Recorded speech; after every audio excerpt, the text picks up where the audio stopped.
Hello everybody, this is Joshua, the tendonitis expert, and here we are with today's tendonitis expert Q&A.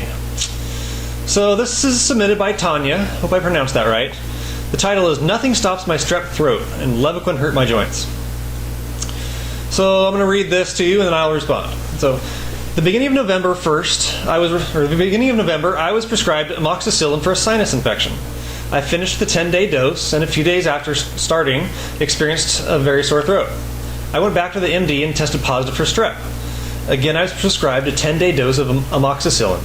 I did start feeling somewhat better, but then again, a few days after the completion of the pills, my throat started feeling worse, and I went to the MD again. I was tested for strep, and yes, it was positive again. This time, I was prescribed a different antibiotic, beginning with a C, but after finishing it, my sore throat returned. This time my primary MD referred me to an ENT.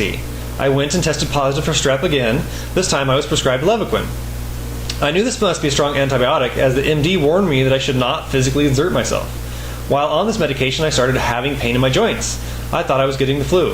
I finished the 10 days of meds and my throat actually felt better, but unfortunately it was short-lived. I went to the MD and was retested, and yes, strep again. I was also told I should have my tonsils and adenoids removed, and again I was prescribed Levaquin to clear my throat up before surgery. This time while taking Levaquin, the pain in my joints is worse, especially my shoulder area. My arms are so weak I can't lift them all the way up.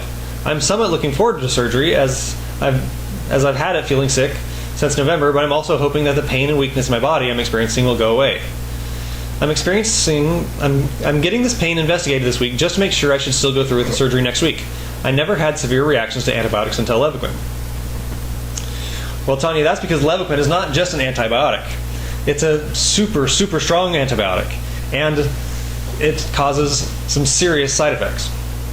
So I did respond in text, and people can read that, but here's what I want to say. Tanya, stop taking Levaquin. Stop. Anybody, if you take Levaquin and you start feeling symptoms of muscle pain, muscle weakness, joint pain, stop taking Levaquin. And even if a doctor tells you to take more Levaquin, do not. Your doctor should not tell you to do that. I don't know about the medical malpractice side of things, but if your doctor knew you were having joint pain from taking Levaquin, you should not have been prescribed Levaquin again. That's a big no-no. So my question for Tanya is, why do they want to take your tonsils out? Is there something wrong with your tonsils? Are your tonsils the cause of your strep throat?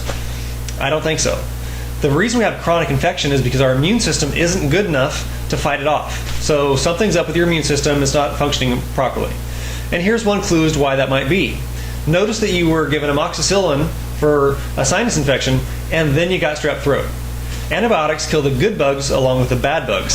So in your guts, which is a primary source of our immune system strength, your good flora and fauna were wiped out to some degree, and you didn't say that you replaced it with probiotics, so I'm assuming that your doctor didn't prescribe you probiotics or advise you to take probiotics, because they often don't.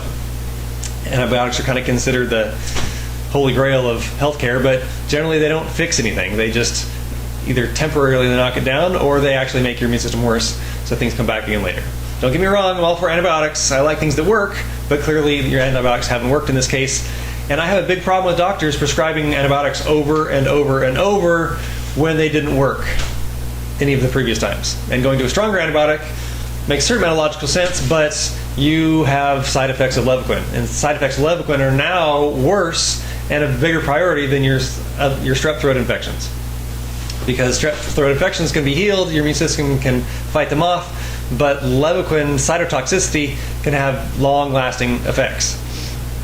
You can read my other Levaquin pages to see how Levaquin works and why it continues. But if you're looking at surgery, I appreciate that you hope that it's going to get better and it's going to make things better. But in my experience of thousands of people on my website, I don't know that surgery is going to fix anything. It might. I'm not an expert in immune system, and I'm not an expert in not lymph nodes, which these are, but adenoids and tonsils. That's not my field of expertise. But generally when the phrase is, I hope surgery fixes things, that's just not my experience of working. And whether you should have surgery, you'll of course have to ask your doctor for a medical opinion, but if you're suffering the side effects of Levaquin, which includes massive magnesium depletion, mitochondrial die-off, and a huge stress to your system, I don't know that surgery is a good option, but that's up to you and your doctor. So primarily what I think you should do is get your immune system working well again. You have to bolster what was taken away from it by the Levaquin, and you have to do some other things to improve your body's ability to have an immune system, to have an appropriate immune system function, and to have an immune system strength to fight off any infection you have going on. So definitely check out more about Levaquin. Definitely find out about treatment options for Levaquin, which you're not going to get from your doctor because they just don't have anything for you. And then go from there. And if you have any questions, go ahead and reply to this thread.